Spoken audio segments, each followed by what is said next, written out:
Welcome to Press Coverage. I'm Theo Gremminger. At Press Coverage, I'm trying to bring in the sharpest guests, and I'm trying to help you find an edge in your fantasy football leagues. Finding edges is getting more and more difficult during the information age. But today, with my guest and friend, Andrew Cooper of Fantasy Alarm, we're going to attempt to identify some late round targets, all players ranked 200 and below on Underdog that we think you should be prioritizing as late round targets in your drafts.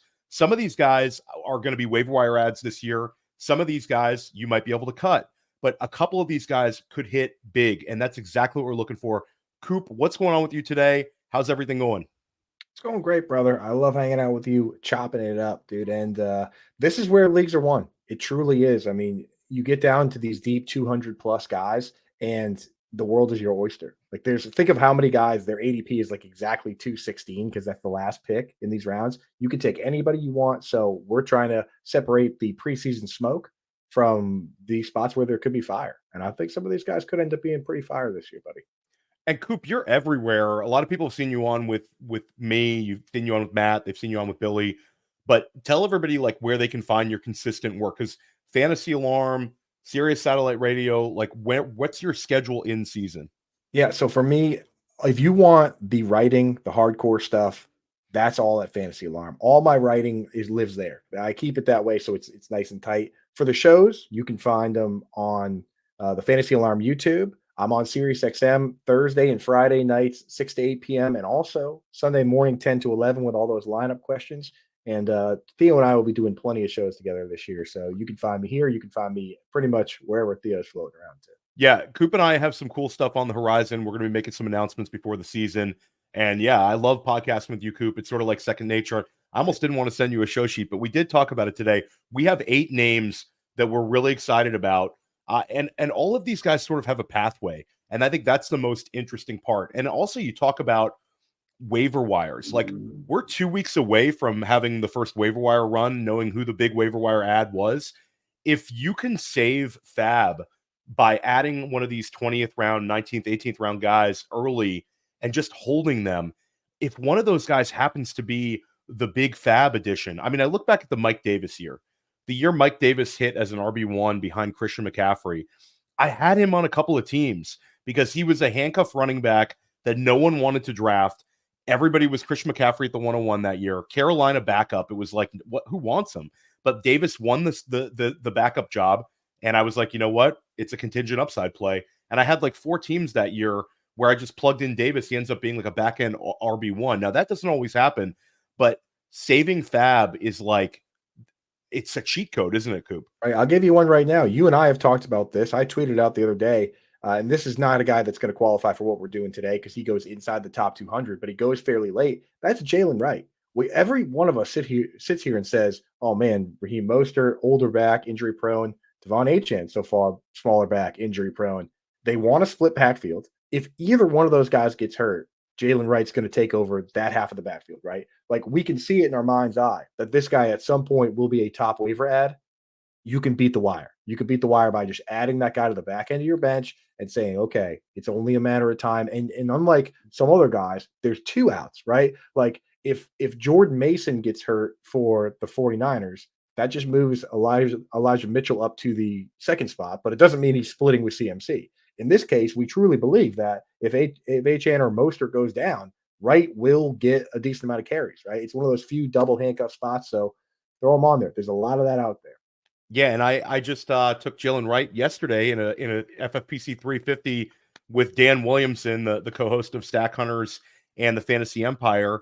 Dan and I, we fired him up, and I felt good about it. And I think it's like being willing to reach on some of those guys you really believe in. If you draft for the next, here's another little cheat code, everybody.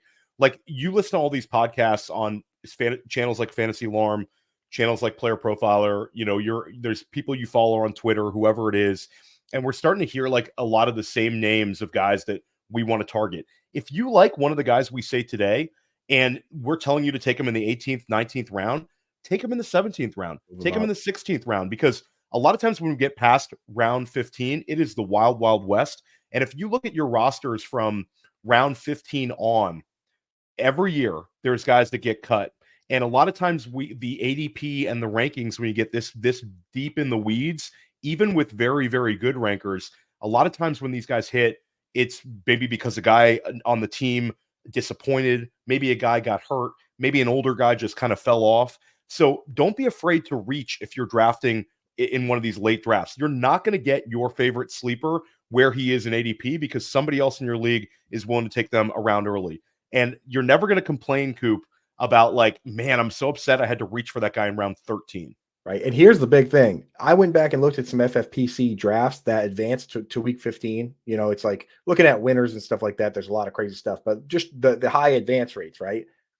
You look at the picks from round 10 on, so many misses. You're going to whiff on so many guys. You might as well reach on the guys you believe on. I mean, most of these teams had maybe one guy that was an actual hit from round 10 on in those, you know, a lot of them were Mostert or Kyron Williams or Nico Collins or Sam Laporta. But you look at the other guys on these teams, they all ended up on the wire. So, you know, you might as well reach for the guys you believe in, since most of the guys in these 20-round leagues, you're just going to be chopping them to the wire anyway. So if you're going to be drafting a bunch of guys that are almost certainly going to whiff, you might as well go for the guys that you actually like instead of just being a slave to ADP.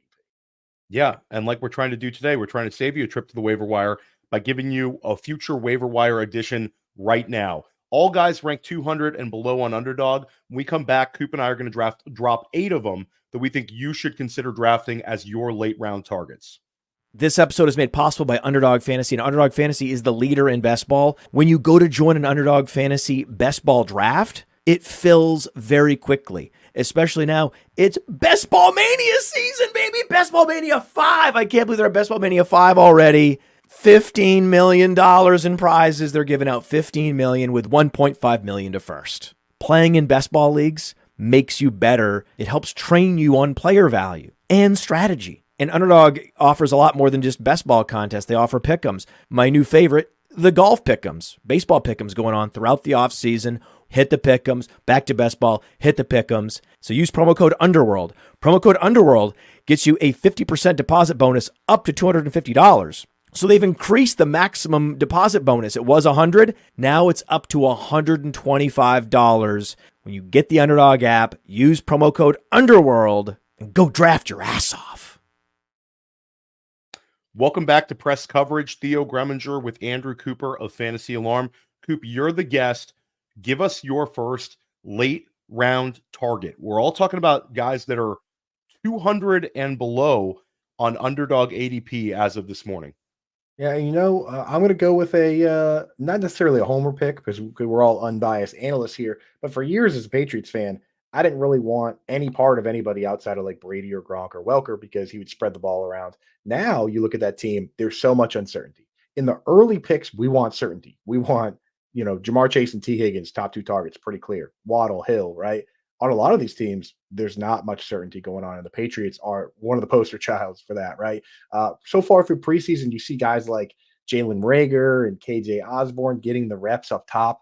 Who cares? Like, we know who those guys are. What is the ceiling? I'm leaning into the unknown, right? And Jalen Polk goes pretty early, but Javon Baker is the guy that I'm taking here going outside the top 200. We've watched this guy in college be kind of a contested catch connoisseur, right? He can contort his body. He can make these plays. So far through camp, he's wowing people left and right. He almost had that diving catch in the game last week. You know, it was a good throwing ball. He laid out. He got his hands on it. Just barely popped out. But just to see him able to show that ability, the contortion of the body control, the getting your hands on it, it's exciting for me. So I look around and I say, okay, am I really going to draft a wide receiver 3 on some of these teams? Am I going to draft a wide receiver 4 on a team like the Seahawks, the Bears, the Texans that have killer wide receivers already? Or do I want to take a shot at unknown upside, a guy that bounced around to a few different schools? He was at Alabama at one point in college. I'm going to go for the unknown upside. So give me Javon Baker. He's going outside the top 200. So we're talking last round pick. I'm willing to take him before that, as we kind of talked about. Yeah, and I love it. I think one of the best things about Baker's pathway is the fact that we're seeing Tyquan Thornton with the first team offense. It's like, if we're looking for a player who can make plays downfield like Thornton can, why not go with Baker, a more pedigreed player and a guy who had like 5 catches over 50 yards last year at UCF. Really, really like this. Let's also stay in New England for my first guy. and this is Drake Maye. And Drake Maye continues to fall into a range of the drafts where Coop, we almost took him like at the end of a draft the other day that we were in actually an NFFC draft, but he kind of goes undrafted in these drafts because you're talking about like a scenario where he's going to be playing behind Brissett to start the season. But when you look at the win-loss totals in Vegas for New England, it's hard to imagine them not giving Drake Maye the job, at least early on in the year. And when you talk about Maye, you brought up sort of the uncertainty in the offense. I think one thing that's not really factored in is his ability as a runner. This is a player that 2 seasons ago led North Carolina in rushing yards. So a big school, a Power 5 conference school, and he's leading them in rushing yards. I don't think enough is talked about with his two-way ability. New England's sort of been haunted by Josh Allen in that division for years.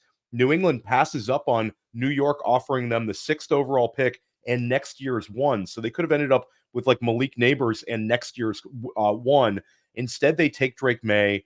This is a guy where once he gets the opportunity to get on the field, I think he's going to put up top 15 numbers because of the rushing ability. And also he's got a big cannon. And we're talking about a potential that New England could be in negative game situations where they're playing from behind a lot in the second half. So it's sort of a perfect storm for me. Drake Maye seems like the kind of guy that fantasy managers are going to be adding in the second half of the year. If your roster can support it, he's the guy that I want to target. And I like him as a number 3 QB target in best ball builds. 100%. I mean, he ran 184 times that year you were talking about. And if you're willing to run 5 or 6 times a game, that's 90 to 100 rushes. Like your floor ends up being a QB1 if that's the floor. So I'm loving it. It feels good. And again, super late pick. Another spot where I'm leaning into uncertainty is the Chargers. I mean, it's a whole new front office, whole new coaching staff. They got rid of their top 4 pass catchers from the team last year. Keenan Allen, Mike Williams, Gerald Everett, Austin Eckler, all gone, right? So that leaves room for the Josh Palmers and all these guys. I look at this tight end room, right? And when people are saying, "Oh, Will Disley's going to start," I'm not worried about Will Disley at all. If you look at the 2019 Ravens, Nick Boyle was the starter, and he played over 700 snaps, and Mark Andrews only played 495. And Mark Andrews is a top 5 tight end in fantasy because he played all the pass snaps. He was the best pass catching tight end on the team. When it's wide open here, and it could be anybody, I look at the possibility that a tight end could be one of those top 2 targets, and that gives us the advantage of positional scarcity. If Hayden Hurst gets the same number of targets as somebody like Brendan Rice or Josh Palmer, those targets are more valuable as a tight end. And every top 12 tight end in PPR last year was a top 2 target on the team, either first or second. So I look at Hayden Hurst and say, hey, why not him? Right? Because it's not going to be Will Disley. It's not going to be Donald Parham is a blocking tight end. Maybe he'll get a couple touchdowns. Hayden Hurst is the best pass catching option there at tight end. He's had some good practices. I think there's a world where maybe he does have a sneaky decent year. And again, he's absolutely free at drafts.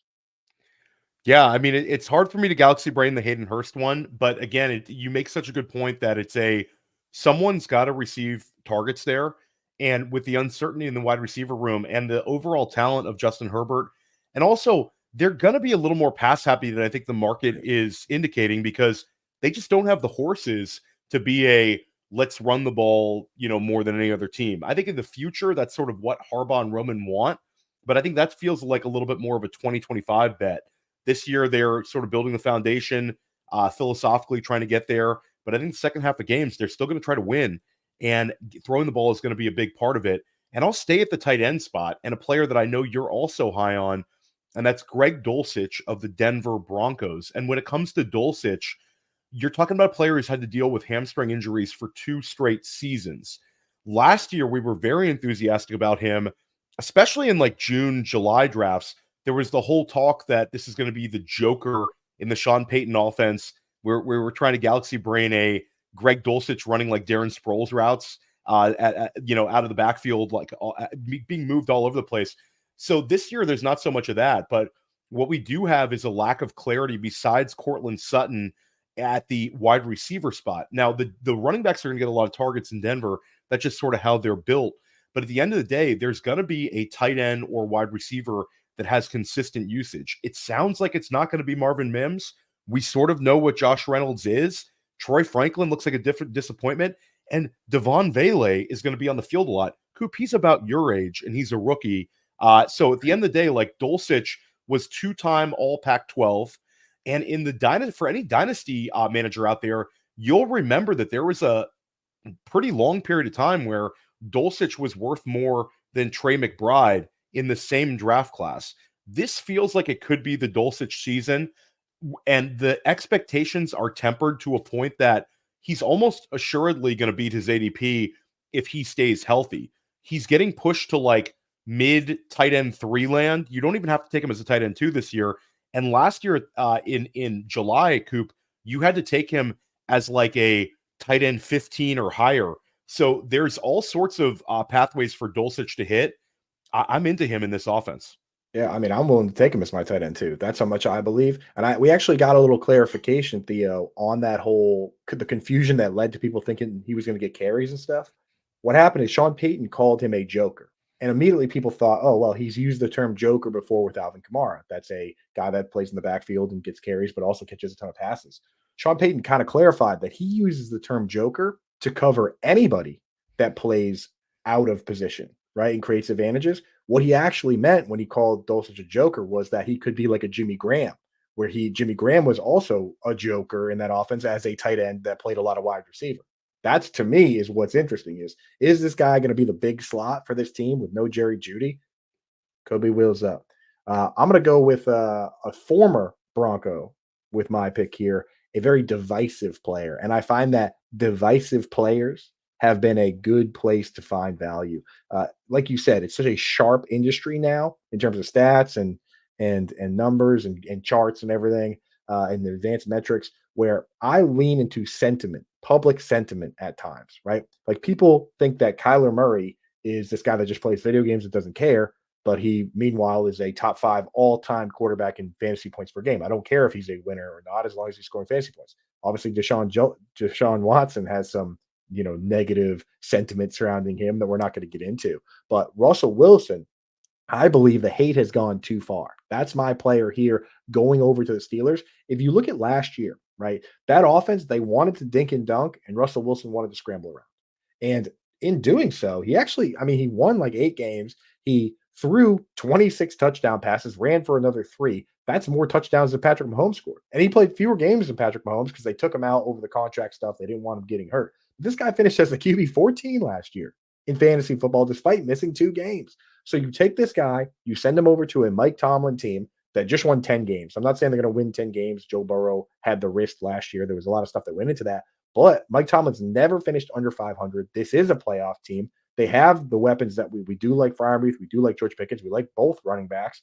I see a world where Russell Wilson comes out and he's the starting quarterback for a team that's competing for a playoff spot all year round, right? You can create a lot of leverage in those situations, and especially in leagues where you have waivers, right? Because again, we're using underdog ADP. If he's the quarterback all year long, that's great. But in these other leagues where you can add and drop guys, if at some point Justin Fields becomes the guy or something happens there, you can just drop Russell Wilson. Like you're drafting him outside the top 200 picks at QB like 30, even though he was QB 14 last year. I can see this guy coming out and having a little bit of the magic still, and potentially, I wouldn't be shocked if he wasn't that QB1 range. This guy, we know nobody's going to outwork him. It's just a matter of whether he's a good fit here or not, and whether he can pick up some of that old magic. I believe it's possible. Yeah, for me, I love this call. And Billy Muzio, I've been butting heads with a lot on First Class Fantasy. Just the guy attacks all of my player takes these days. All of my hype guys, Coop. He's such a jerk, that Billy Muzio. My guy Billy goes on vacation, comes back like all old, like it's like he gained 10 years in his evaluations. He comes back, he's got the beads in his hair, from Jamaica. 100% he's gonna beat it on the beach. But whatchamacallit, he goes negative towards my Xavier Worthy, negative towards my Devon Achane enthusiasm. So that's a whole nother. We'll talk about that on First Class Fantasy. But here on Press Coverage, I love your Russell Wilson. We should do a segment that's players that Billy Muzio doesn't like that you should be buying in your league. That we should do a YouTube short for that. Fade Billy, fade Billy short. Billy Muzio, #1 ranker a couple years ago at Fantasy Pros, not this year. So we'll go. But one thing you and Billy are in lockstep on and Billy's one of the sharpest guys around, you're super sharp as well, is Russell Wilson being this value. What's interesting is he's actually fallen to quarterback 33. So the dude just shows up, goes to practice, and he loses ADP value every day. Justin Fields is up to QB 27. So it's not like Fields is steamed up so much, but the marketplace is betting on Fields as the upside play in this offense. And I think that's fair. I think we could agree that if Fields was the starter and he played the entire season, he would beat his ADP easily. But Russell Wilson also can as well. Last year gave you quarterback 15 numbers, and it's sort of like this history keep repeating itself where there's always a veteran quarterback that just beats every expectations, finishes as a QB1. Saw it with Geno Smith 2 seasons ago, saw it with Baker Mayfield last year. Both of those guys going in the similar range to a Russell Wilson, and they finish inside the top 12. With Geno, it was like QB6. And George Pickens gives him, I think, a better weapon than what he was used to last year. I think we can agree George Pickens is a more talented option than Cortland Sutton. And then you've got Pat Freiermuth, and then you've got 2 running backs in this backfield. The offensive line should be much improved in Pittsburgh. And this is a team where the defense is going to put pressure on the opposing offense. So you're right. He's going to win a lot of games if he wins this job. This is exactly the kind of bet you should be making. I love that you're on that one. And I'm going to go with a guy that's a little less pedigreed and way younger. Really no segue at all here. I'm going to go with Dylan Lobby of the Las Vegas Raiders as a guy that we talked about drafting twice now, Coop.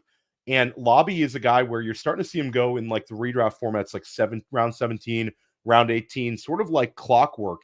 Alexander Mattison has had some moments in terms of the preseason usage where people are saying maybe it's Madison, that maybe Madison's the handcuff. And Zamir White is a guy where people are sort of locked in that Zamir White, they are going to attempt to give all that he can handle at the running back spot. The only problem with Zamir White is it's one of the smallest sample sizes we've ever seen. So even if the Raiders want to do it, betting on a guy that's had like 4 games in his career to become this high volume Josh Jacobs like for like replacement, that's a tall ask.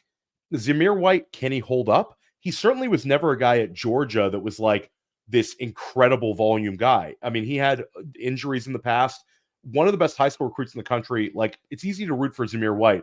But I think when I'm looking at that backfield, I want to go with the cheapest, youngest option that is the best pass catcher by a mile. And we're talking about Dylan Lobby. What a career he had in college. He was a two-way back, small school guy, never a big like yards per carry guy, but what he does is kill you as a receiver. When he was at the Senior Bowl, NFL teams were working him out at wide receiver. So there was some thought that maybe he would get drafted by a team and they would just convert him.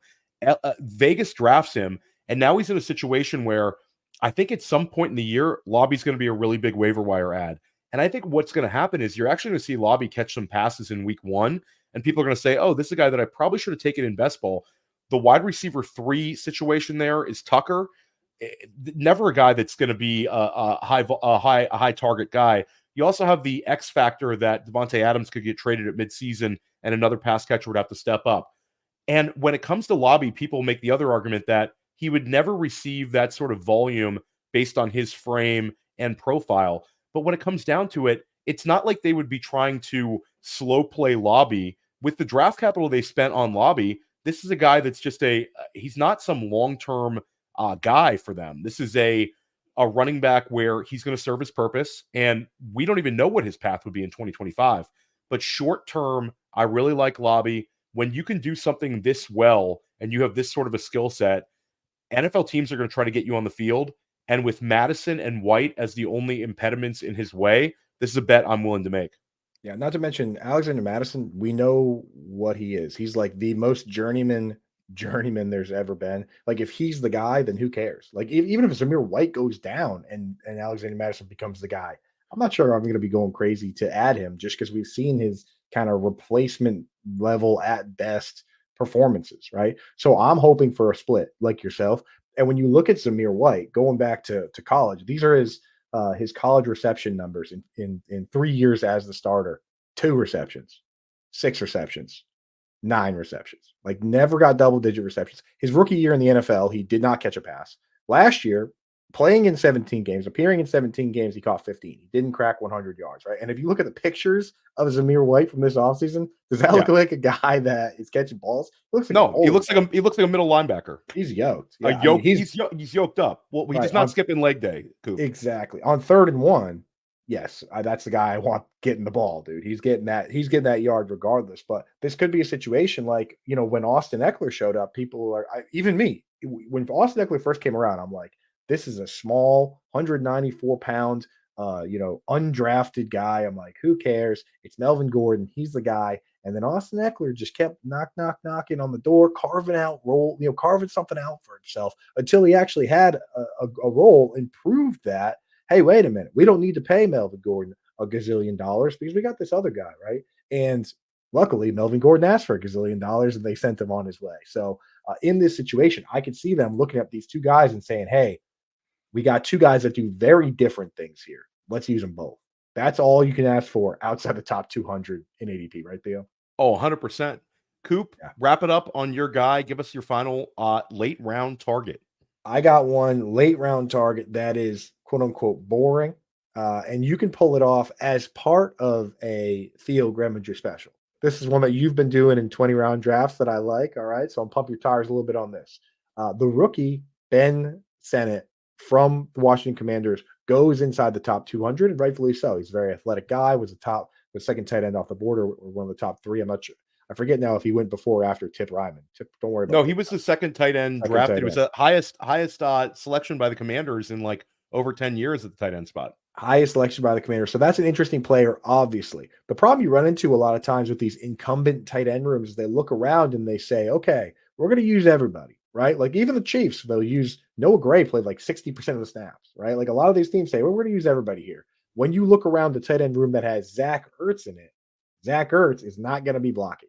They're not going to take Zach Ertz and say, hey, why don't you go put your hand in the dirt and block so that Ben Sennett can line up in the slot and run routes. That's not how it works. So for me, Zach Ertz going outside the top 200, he could honestly end up cracking lineups early on. Last time he was playing with Cliff Kingsbury just a year ago, right? He was getting 6.5 targets a game out of the slot. Not to mention, this team just decided they were donezo with former first-round pick Jahan Dotson. If you haven't heard yet, he just got traded to the Eagles to be the 3rd wide receiver over there. They gave up a 3rd-round pick for him, which is actually a pretty decent return for Washington, in my opinion. But it's over. So you got Terry McLaurin, and then you got what? You know what I mean? Diami Brown, interesting player, a field stretcher, right? And then you got like Jamison Crowder floating around.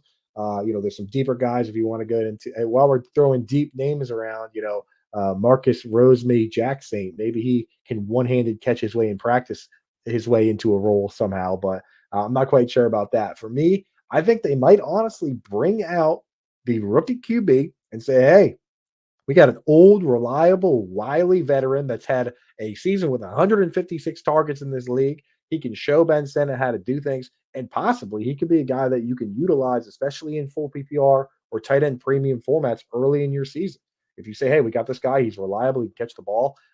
Last year he got hurt, and then Trey McBride blew up, but that doesn't necessarily mean that Zach Ertz is done. There's a lot of tight ends in this league that I would categorize as not as good as Trey McBride. Right. So it's a matter of him showing up in an offense he knows on a team with opportunity and trying to brute force his way into the Hall of Fame, which I think is what Zach Ertz, that's what's on his mind here. Winning. I think he won one with the Eagles. For him, I think he just wants to accumulate as many stats as possible to make that argument. That's what he wants. And for me, if he's out there, trying to accumulate stats, I'm all for it. Here, I'll give you one, Coop. When we talk about you're constantly, I mean, your tight end, and I didn't typecast you this one. This wasn't like, hey, Coop, let's do a tight end show. Like, we're showing your well-rounded nature as an analyst. But and then I picked 2 tight ends anyway, right? Listen, you can't get away from it. But you're one of the best ones out there at tight end, and you're continually talking about tight ends who can be the number 1 or number 2 target on their team. And when you look at Washington, I completely agree with you. I think the double tap of Ertz and Sennett, especially if you're playing FFPC and FFC, where it's kind of annoying. But imagine if Ertz went down and Ertz was like tight end 14 or tight end 13, maybe even inside the top 12, and Sennett would be a massive waiver wire addition if he was sitting there. And those guys together, it's just a cheap bet. last year, and also you talk about veteran deference. I think Jaden Daniels is going to be really, really good, but his favorite receiver right now is Terry McLaurin by a mile. All the beat reporters are saying that. And then you look at Ertz, where it's another reliable safety blanket veteran. And sometimes you see a little bit of veteran deference when it comes to these young quarterbacks step in the league. They want to go to players who are in the right spot every single time, good route runners, reliable hands, first down makers. And Zach Ertz can do that. And we only have to go back a year. It's literally the same conversation here where Ertz was free. Ertz comes out in game 1, has 10 targets. In game 2, has 8 targets. Game 3 was terrible. And then game 4 comes back with 10 targets 10 again. Right. So it was insane. Yeah. And I believe he was through the first month of the season with 28 targets. He was like top 5 at the tight end position through the first month. Then of course he breaks down. But at his current ADP, Coop, if you get 6 starts out of your 200 or lower ADP target, that's all you need at this range. It's not like you're putting in the draft capital where you need Ertz to play the entire season. And if we double tap it, I think this is great. And also with the Kingsbury offense, they run a ton of plays in it. It's going to be a fast tempo offense where there's more opportunity for Ertz to just have those little Zach Ertz 5-yard dump down, 6-yard dump down, 4-yard dump down. PPR leagues, that's like money in the bank adding to his floor. So I love that you're there. I'm going to go back to the rookie running back. Sorry, I started to jump back in. I just want to say the big misconception that I want to make sure people are clear on. Drafting Zach Ertz doesn't mean that you don't like Ben Sinnott. A rookie year for Cole Kmet, same thing happened. Jimmy Graham was there. Cole Kmet was forced in line. Jimmy Graham quietly, even though he was tight end 28 in ADP, finished like tight end 13, right? And like by just getting those pass down snaps, it's the same situation. You can still like Sinnott long term while recognizing that Ertz has short term opportunity. That's all I want to say. No, and I love that you're saying that because I'll say Pat Freiermuth is a classic example of this, of a guy that counting stats look okay. But if you look at the splits, Pat Freiermuth's rookie season, he was a guy you didn't use in the first half of the season. It was Eric Ebron. Eric Ebron kind of gets brushed to the side, and you started Freiermuth maybe from week 8 on. Mm-hmm. Then you talk about Chig Okonkwo had this similar path where it was like Jonnu beginning of the year, Chig Okonkwo takes over mid-season. Then obviously there's multiple examples of this sort of every single year where it takes a little while for the younger tight ends. So the double tap is right there. I love that you're calling that one. And I'll end it with Audric Estime. Estime is one where he's going sub 200. There's been sort of a Javonte Williams resurgence where Javonte looks in great shape. The beat reporters, the team are sort of back on Javonte. But I think internally as an organization, Javonte's got a short leash. And Javonte had the lowest yards per carry of his entire career last year. And this has been a guy who struggled to stay on an NFL football field. When I look at the other backs on the offense, I love Jaleel McLaughlin, but Jaleel McLaughlin is not a guy who can handle an excessive amount of volume. And Samaje Perine, we sort of know what he is. Him and McLaughlin are sort of battling each other for targets out of that backfield. But when it comes to Estime, this is a guy who set the single season record for rushing touchdowns at Notre Dame. This is a player who's flashed in the preseason, and it's a player who I think could absorb volume at a high rate. The only thing that kept him this low in the NFL draft was the 40 time, which he corrected at the Notre Dame Pro Day, but it already did his damage to him at the combine. But he still, despite running like a 4.7, gets drafted relatively early on day 2. He's sort of a arbitrage play to like a Braylon Allen. He's a younger back with size, with a lot of college pedigree, and he's in a situation where this team is just begging for a running back to kind of grab the bull by the horns and excel. You have Bo Nix at quarterback. There's the opportunity that this offense sort of beats expectations. And I think if Williams breaks down or struggles, Estime could be a guy that's a big, big waiver wire addition. I really like Estime long-term as a guy that I want to hold on my dynasty rosters and also take some shots on in the 18th round in best ball and in redraft. I'm willing to hold him and take zeros over the first few weeks of the year if my roster will allow it as well. Yeah. And you want to look for the coaches that are willing to make these moves and like are willing to be brash and do their own thing. Like Kyle Shanahan, not afraid to go down the depth chart. Sean Payton, not afraid, obviously, to jettison guys like Russell Wilson and Jerry Jeudy and cut Brandon McManus for his guys, right? And we actually saw this exact movie last year. Theo, right? With Sean McVay.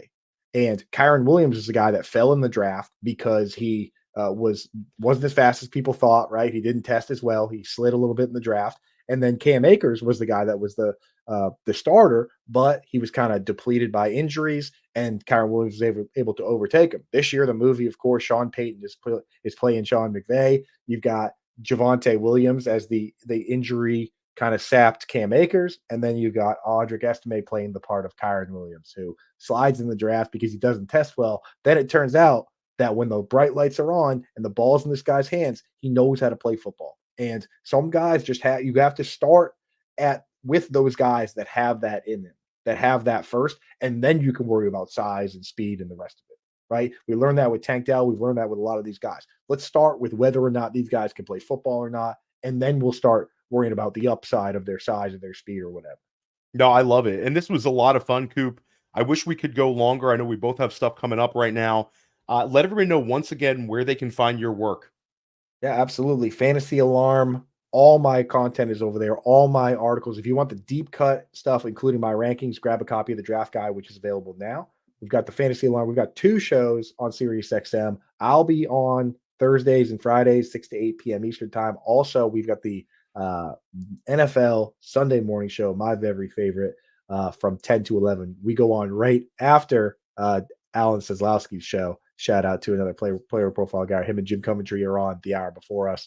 And then, of course, at Coop A Fiasco on Twitter, if you want all the nonsense and memes. And I do my best to also post links to all my articles and stuff. But your meme game is strong. And I'll say, where your boy Alan Seslowski and Jim Coventry right now are at the Circa in Vegas on Radio Row. Those guys are crushing it. Alan Seslowski sends me a picture from his hotel room. This is PG. Outside the window of his hotel room, and it's looking right down on Stadium Swim. Big shout out to our guy Jim Coventry and Alan Seslowski, and a big shout out to my guy Coop. Coop is a big time ball knower. Love podcasting with you. We crush it this offseason, Coop. We podcast together so many times, but it's always a blast. And make sure you're following this guy for everything that he does, and make sure you're sticking with press coverage. We're going to try to load in a few more episodes before opening kickoff, and we'll see you every week during the season.